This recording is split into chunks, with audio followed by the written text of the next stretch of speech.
Hi babes, and welcome to my third episode of the podcast. I'm so excited to be bringing you back to my apartment. You will see that it is in a different location this time. We don't have my nice gallery wall behind me. I'm currently in my living room space. It hasn't been fully defined yet as to what it is, but it will eventually be my living room. And as you met him last week, Bo is now like below me and he just like popped up on my leg for a second, so I may be distracted every once in a while from him. Just remember that's the reason why. And then another little bit of housekeeping. You will probably notice that you now can see me in a much more clear and concise way. I went to the studio and I grabbed the tripod that we've had there for a while that we hadn't been using, and I have now set up my pretty nice camera so that I can actually record on this. I guess I was just being lazy and using the capabilities on my computer, but even that was making it kind of complicated because I had to put it on top of the cat litter box so I could actually have it like at the right height. So this is much better. And I can actually like see kind of okay to the right of me. So if you see me looking to, I guess that would be your left, I don't know. If you see me looking this direction, it's because I'm looking at myself. Making sure I'm staying in frame and all those great things. But I have a few things to show you this week. Not a lot. I did actually complete one project, so that's really cool. And then I have a few others that I've cast on and just kind of explaining some stuff that I'm thinking about, maybe I'm going to do. I have that lovely yarn that I was supposed to show you, I think last week, and I left it in my car. But I actually have it in my box now, so I can show you that. And the other really great part is that my camera actually shuts off at 30 minutes from recording a video. So that's good for me because then I can keep time and keep track and make sure that I don't go too long. Did you hear that? There's Bob. He's being a little like, oh, there he goes. He's being a little needy this morning. But yeah, so it will cut me off at 30 minutes, and I have no desire to splice together any more videos than I already will have to. So you probably will never have a video past 30 minutes. So to update you a bit on my life, my personal life that isn't related to yarn in some way, I was actually just offered a job, for a new job, this Monday officially, I guess. I was offered it maybe last week by the person who would be my boss, but had to go through HR and everything. So I have to fill out the paperwork for that and complete my background check, and then I will be employed by a new place. That will be in conjunction with my two other jobs, so Wax and Wane, my small business, and then also the grief nonprofit, the Grief Center, which is a non-profit organization that I work for too. I'm the artistic director there, and so I incorporate arts into the healing curriculums that already exist. I don't think I've actually talked about that other job. But yeah, so in conjunction with those other two, I'll be doing this other job, which is, I won't talk too much more about it until I'm like officially on board, but it's a pretty cool gig too, and I'm excited to start working there. And then, let's see, this weekend I'm actually going up to Salem, Massachusetts for Wax and Wane Fiber. We're teaching at HausWitch, which is a home goods kind of witchy store too. We're teaching how to dye things with a natural black color. And actually this month is just really, really wild for me. And so you might be seeing me videoing these things in multiple different locations. Because we're going to Massachusetts this weekend, and I totally missed that. Massachusetts this weekend. We're going to be going to Michigan next weekend. And in between all of that, we're having workshops during the week. We had one last night, which was amazing. And then we're having one tomorrow, which will also be really great. So, and then when we come back from Massachusetts, we'll also have some. So that's like my chaotic October. But it's going to be really great because we're doing a lot of really wonderful things at all of these wonderful places. And those are like the big things, I guess. There's some other stuff that's going on in my life too. Just like things I'm working through. But I don't need to explain that right now on the podcast. Maybe we'll talk about it in the next few weeks when I'm a bit more aligned in what I'm thinking about everything. So we can just get right into the yarn stuff, which I know is the most exciting part. But I'm just warning you now. Like I said earlier, I think I had recorded this video yesterday, and then when I watched it over, I wasn't that enthused by it, and so I knew that you all wouldn't be very enthused by it. So I decided to redo it, and I have realized that I need to figure out how to focus better. It is the camera's option to focus for me, so I need to like figure out the right place to put things. So if it's a little bit blurry, I'm sorry. I won't know until I actually watch the video, but I'm going to figure out where exactly I need to place things and how long to leave them for before it focuses for me. So this is like the piece de resistance for the video, and I'm just gonna bring it right out for you. This is the loop and threads Edwardian scarf that I talked about. I showed you the yarn last week, and this thing crocheted up so quickly, and I was so happy and so excited that it did, because I was just able to sit down one night, and I think I cast on and I did 6 rows, and then over the next 2 other days, look at how huge this is. It is just, it's as tall as I am, and I'm almost 6 feet, if not 6 feet.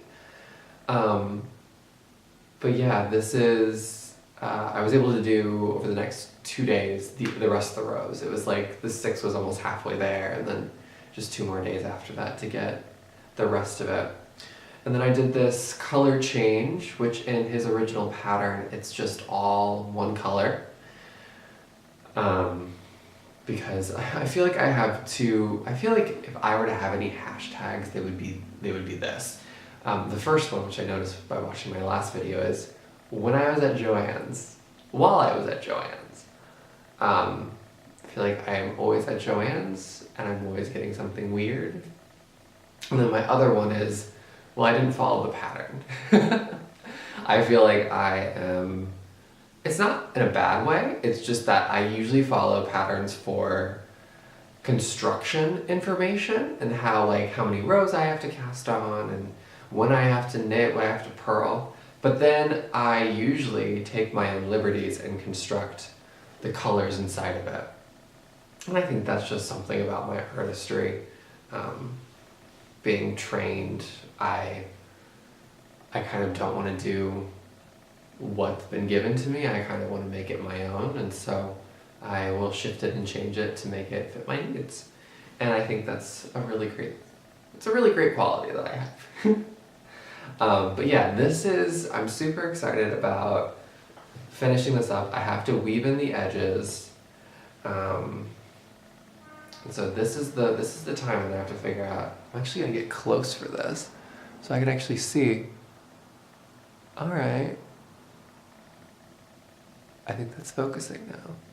If it's not, I'm so sorry. But yeah, you can see all of the beautiful little huge crochets. I was able to learn a lot of different things. I was able to learn half double crochet, foundational half double crochet.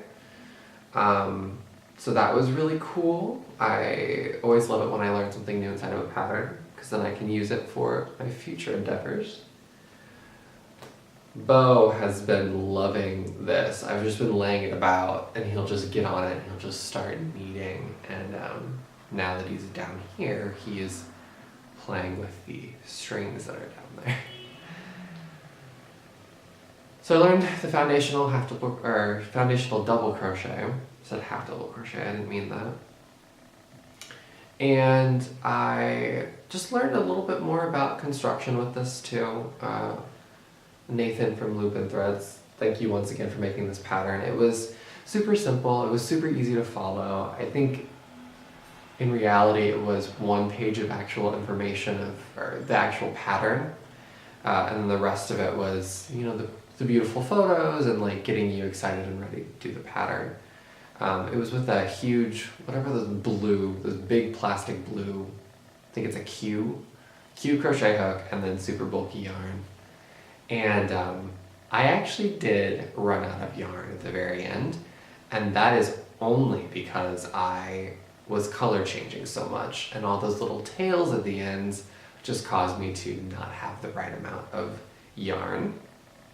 But if you follow his pattern and you only do the one color like he recommends or his pattern calls for, you will not run out of yarn. So that was completely on me. And once again, I also did not follow the pattern exactly. So I had a very specific idea in mind about how this was going to be constructed. So I thought that it was going to be constructed this way. So like building the length. And so I started casting on. I didn't really look at the number that I was supposed to cast on. I just started doing it. And then I got about like 20 stitches in and I was like, this isn't right. Or this isn't right for how I'm thinking. And so what the actual construction is that you're doing it this way. You cast on the length and then you build up the width. So that caused a real kerfuffle in my brain because my original concept, why I had my partner pick out 3 different colors, was so that we could make these blocks that went down. And when I realized that I was doing it a completely different way, I had to call him up and be like, oh my gosh, I don't know what I'm doing. What do you recommend? And he's like, why don't you just change colors throughout while you're crocheting it up the way that it's supposed to be crocheted up? And it was just like a simple and easy answer that I obviously was freaking out too much about it, and it worked out perfectly. And now this thing is huge. Like I said, I think a little bit earlier, it is the length of me. I didn't realize it was going to be so big until I actually put it on and took a photo so I could send it to my partner, and he loves it. He is fully aware of this in existence and that I've been talking about it and working with it. And so this will be going to him but at Thanksgiving. He will actually get this because now being up in Pittsburgh, where he is, super needy, it's going to get really cold up there really quickly, so this is going to come in handy. Kind of just like wrap it up with like a little blanket. This poor cat is so needy today. So this is my only finished product. I'm still like super happy with it, super excited. And it's so big and like squishy, and it can just like do so many wonderful things. There's a real versatility in it. So I think that's one of the beautiful parts about these like big stitched things. You can make them appear out of thin air really quickly, and it's just nice after working with the other 2 things that I'm going to show you, those fingering weight yarns, just having something that goes up, that knits or crochets up really quickly. It's just a really, really wonderful thing to fall back onto and be like, okay, I finished this, now I can go work on these other bigger, more intense, more involved things. So I literally cast on my other 2 things 2 nights ago. The night before, I actually made the original video that I'm not actually going to be showing to you all. And I was like, I have to have some more things to actually show. What else? everyone will be really sad with me. And it's really great because I now have this other camera that I can show you yarn so much better. So I'm gonna stand up again for this. And we're gonna focus this. And let's just hope that that's focused. I can kind of tell. So I've cast it on these double pointed, or not double pointed needles. This is on using the magic loop method. This is in that variegated yellow-green from Neighborhood Fiber Company. And now I can actually show you the ball of yarn, and you can see all the beautiful variegations that are actually inside of it. So this is a really, really wonderful neutral because it really doesn't feel like a neutral. It feels like a color, but it will go with pretty much everything. So I'm really excited to get working on these. It's the second fingerless glove, which is here, which still has its edges not woven in, and it still doesn't have its thumb done. But these are for me, so I'm not that concerned about finishing them anytime soon. I guess I should be finishing them before fall, but it's already fall, so I don't think I'll be wearing them this year. And I'm actually really okay with that, because I have a lot of other wonderful things in my life that I can use and wear and care about. The other piece that I have is the buttercream acrylic mohair that I showed last week. So I'll get close again. You can now actually see like the full packaging. Put it here. And you can see this nice maroon, gold, gray variegation that happens. And I have started on that set of arm warmers, and I'm using the double pointed needle method. So it was really interesting to cast them on and realize why there's 4 of these needles in there and not 3 like it's calling in the pattern for me to use, and actually being able to cast them on and stitching them up for the first time. And then I'm just excited to see how these play out and making the second one afterwards, and then eventually giving it away to my friend who I am making them for. These again are the arm warmers that go from the middle of your hand all the way down, and they have these diamond, almost like basketry looking patterns from you're switching back and forth between knitting and purling. So I'm just interested to see with that specific yarn if it will register very well, or if it's going to get lost a bit, because it does have like that cloudy, let me pull it up again, it like has that cloudy mohair sense to it. Like they obviously did a really good job about making this plastic acrylic seem like mohair.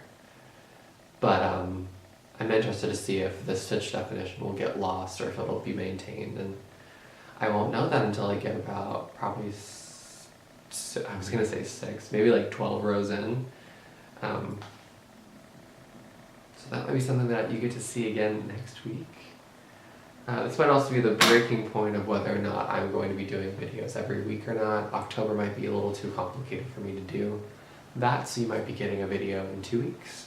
I hope that doesn't break your hearts.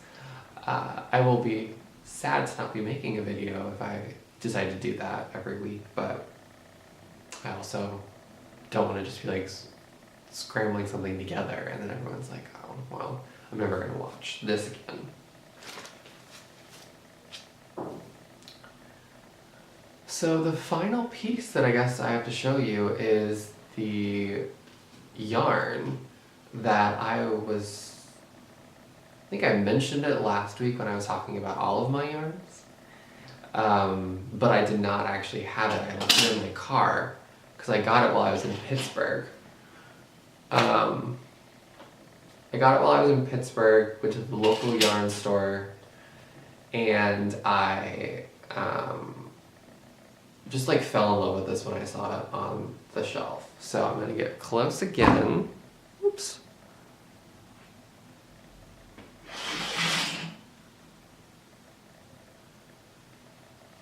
So you can see this like pretty nice rainbow. It has this magenta as its red. And it has a nice orange to it, a yellow, this like tealy blue for the green and blue, I guess, and then this purple. It is from Manos Del Uruguay.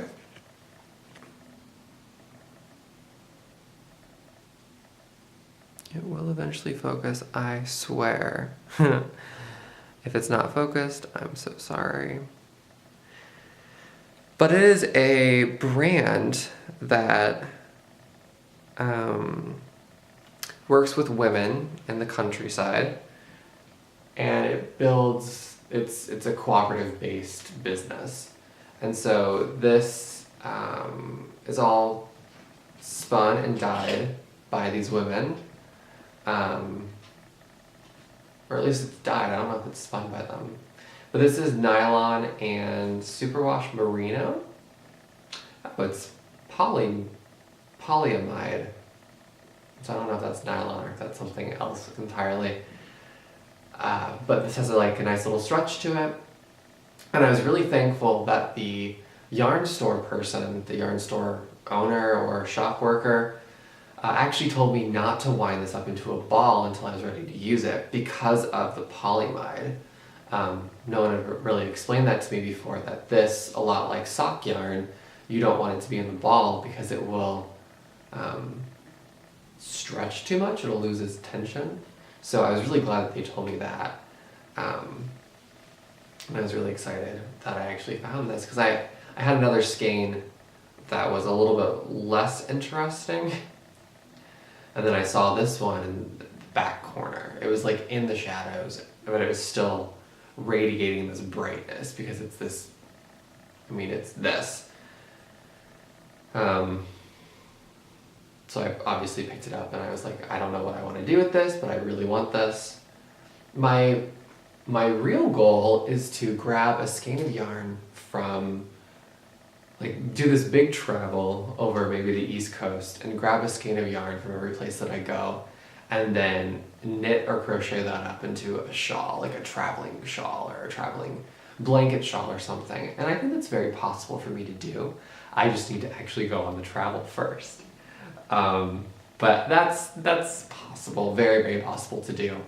And this is probably the first one that will go on that shawl blanket. So that's the final yarn that I'll show, and then I actually just remembered I have another pattern that I found a few days ago that would be something for me. And I'm probably getting close to time, so this is perfect that I'm ending with this. It's called the Triyang scarves. I think I'm pronouncing that correctly. And the Ravelry shop is called Leethal, I think. So it's these, it's this pattern book that you can buy from this Ravelry shop. And it has three different kinds of triangle shawls in it. One of them focuses on cables, one of them focuses on just knitting and purling, and then the last one is about lace making. And the idea is that after you get the three, you can then mix and match your triangle shawls together to make your own unique Triyang shawl. So I found the pattern, and the one that I actually got is a bunch of short rows, so you get these three smaller, long, elongated triangles that fit together into this larger triangle shawl. So I bought that pattern just to see how the first one worked, and then I was going to figure out if I wanted to do the lace and then also the cables after. Because I actually coincidentally bought a bunch of cable needles without knowing what I was going to do with them. a few days before I found this pattern. So I am doing I don't really want to call it the West Knits method. I keep seeing it in his patterns, but I'm pretty sure that other people are doing it too, where you're putting one and then you're doing a fingering weight, usually probably a mohair with it. But I'm putting these two together as the preliminary base for this Triyang shawl that I'm making. So I'm using the Neighborhood Fiber Company colorway that was causing my stuff to look all Halloween-y.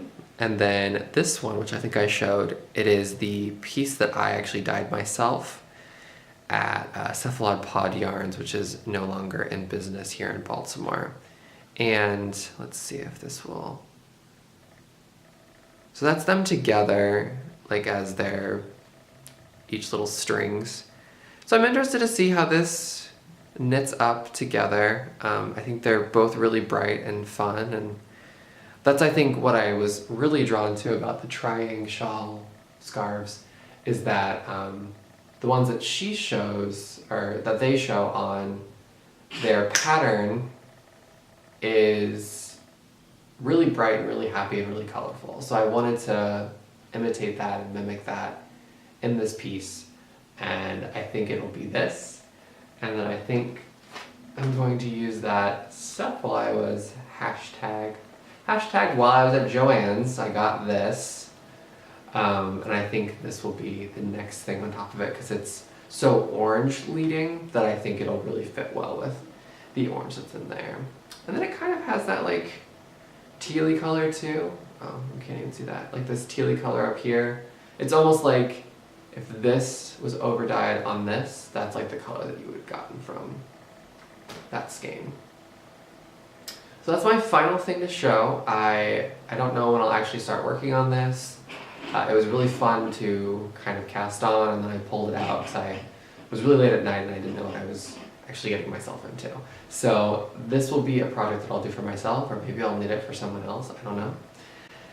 And then I will keep working on those fingerless gloves and those arm warmers.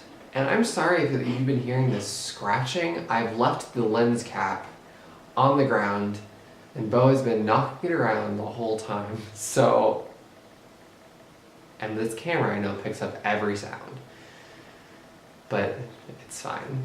It's fine. Yeah, show me what patterns you're working on. Like the video if you like yarn, or if you've liked what you've heard me say. Please let me know what you're working on, or what you think I should do with some of the yarns that I have, or I'll link everything below that I've talked about in this video. And yeah, I hope that I'll see you next week. I might record while I'm in Salem. That would be really cool. But we're doing a really quick trip, so I don't know if that's going to be possible. Yeah, thank you so much for watching, and I will see you again when I post again. All right.